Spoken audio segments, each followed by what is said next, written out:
Look, I'm just gonna say it straight up, because apparently everyone thinks I'm some kind of monster now.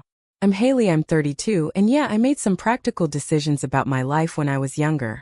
Sue me for wanting security instead of chasing after guys who'd never grow up. I met Eric 6 years ago when I was 26. He worked in a different department, quiet type, always polite, but not exactly the kind of guy who made your heart skip beats, you know? I was having fun back then, dating around, enjoying being young. Eric was just there. Reliable. Stable. Watching me from across the break room like some hopeful puppy. Sweet but not my type at all. Fast forward to 29, and suddenly everyone's asking when I'm gonna settle down. My friends are getting married, having babies, buying houses. Meanwhile, I'm still messing around with guys who think McDonald's is fine dining and can't hold down a steady job. One lived with 3 roommates and played video games until 2 a.m. every night. Another one borrowed money from me constantly and never paid it back. Real winners, right? So yeah, I started thinking differently. Started looking at what actually mattered for building a real life. And Eric, he'd been consistent this whole time. Still interested, still asking how I was doing, still treating me like I was worth something. He had his own place, a solid career, actual savings in the bank. He remembered things I told him, made me laugh, seemed genuinely excited about the idea of a future together. When I finally gave us a real shot 3 years ago, it wasn't settling, it was growing up. It was recognizing quality when I saw it, instead of chasing after excitement that never led anywhere. And you know what? We were really happy. Eric treated me better than any guy ever had. Patient when I was stressed, supportive during my medical stuff, excited about planning our future together. The thing people don't get is that love grew between us. Real love. Maybe it didn't start with fireworks, but what we built was solid and beautiful. We moved in together, planned for kids, talked about marriage. When I found out about the genetic stuff that meant I'd probably get cancer, Eric didn't even blink.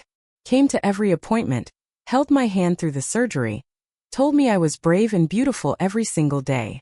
After I recovered, we decided to have kids while we still could.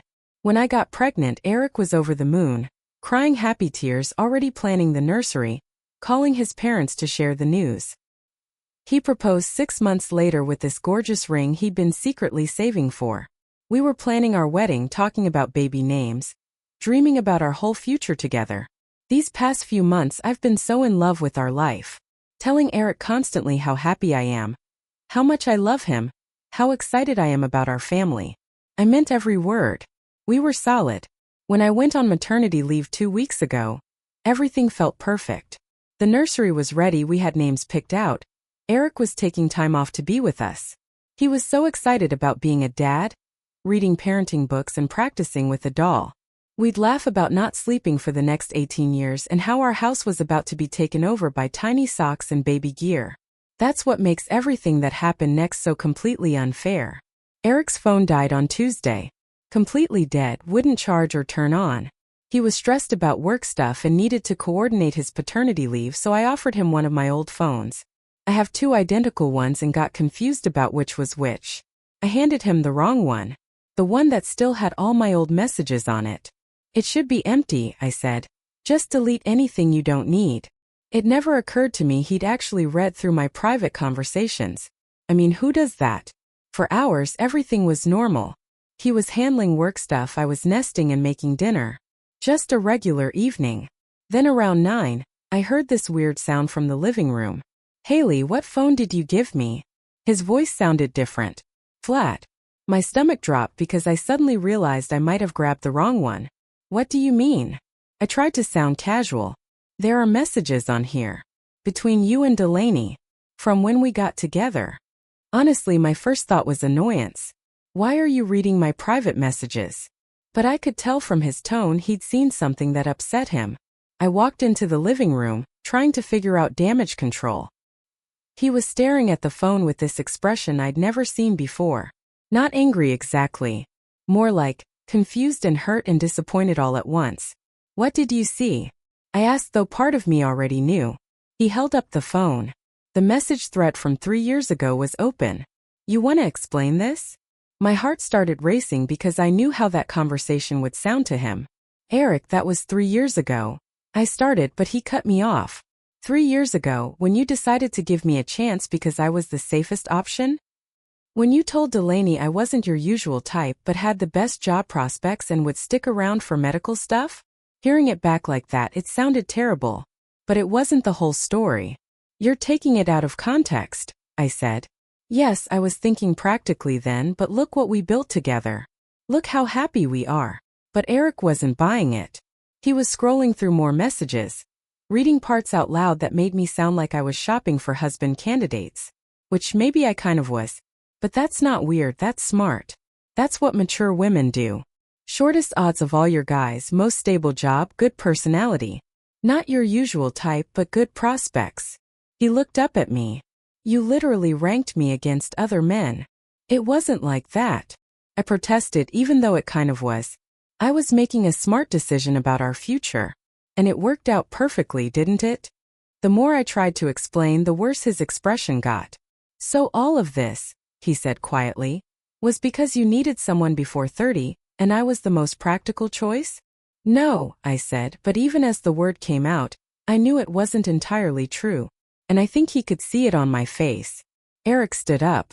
I need to think about this, he said, walking toward our bedroom. Think about what? I followed him, panic creeping in. Eric, those messages don't change anything about us now. But he wasn't listening. He was pulling clothes out of drawers, stuffing them into a bag. Not frantically, just methodically. Where are you going? We need to talk about this. I'm having our baby in 2 weeks. I'm not leaving permanently. I just need space to process what's real. What's real is that I love you, I said, and I meant it. What's real is our baby and our wedding plans and our life together. He stopped packing and looked at me. Are they though? Because it sounds like you never would have given me a chance if you hadn't been worried about turning 30 alone. That's not true. I protested. Maybe that's how it started, but that's not how it ended up. I fell in love with you for real. But would you have? He asked, his voice cracking just a little. If you hadn't needed to find someone? If you'd met me at 25, would you have given me a second look? I hesitated, just for a second, but it was too long. And that told him everything. That's what I thought, he said, zipping up his bag. Don't throw away everything we've built over something from 3 years ago. Don't abandon me when I'm about to have our baby. I'm not abandoning you. I'll be here for the birth. I'll support our child. But I need time to figure out if there's anything real left between us. And then he walked out, left me standing there, 8.5 months pregnant, feeling like my world had crumbled over old text messages that shouldn't have mattered anymore. 8 days later, my water broke. I had to drive myself to the hospital at 2 a.m. in labor because my baby's father was having a crisis about how we started. He made it just as things got intense, and for those first hours after our daughter was born, it felt like we were a family again. But it was a mirage. He slept in the guest room for a week, and then he found an apartment. He wanted shared custody and would pay child support, but he couldn't pretend our relationship was something it wasn't. It wasn't pretend. I told him, tears streaming down my face. What we had was real. Maybe for you, he said, his eyes empty. But I can't tell the difference anymore between what you felt and what you convinced yourself you felt because it was practical. You were planning a wedding with someone you settled for. I can't live with that. And that was it. He moved out. He walked out on everything, the baby furniture, the wedding plans, the photos of us.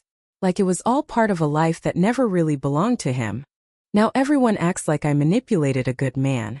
But I didn't. I just made a smart choice that led to real love. And for that I lost everything.